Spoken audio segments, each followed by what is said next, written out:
हमारा जो आज का की इंग्रेडिएंट है this is kalonji. We need kalonji for this face pack. आप इसको कह सकते हैं ब्लैक सीड्स, इंग्लिश में हम कहते हैं ब्लैक सीड्स। मैंने कलवंजी का पाउडर बना लिया। सिंपली आप इसको ब्लेंड करें और इसका बहुत ही अच्छा सॉफ्ट स्मूथ सा पाउडर बना लें like this. Add 2 teaspoon kalonji powder. तो आलमंड पाउडर आपने लेना है, आपने बादाम ले ले, सिंपली उसको ब्लेंड करें और इस तरह से बादाम का पाउडर बना लें। I am adding 1 teaspoon almond powder. इसमें योगर्ट उतना ही ऐड करेंगे।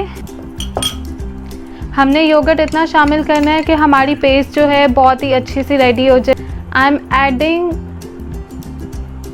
1 टीस्पून हनी। आप हाफ लेमन या फ्यू ड्रॉप्स लेमन जूस के इसमें ऐड कर दें। Now mix it well.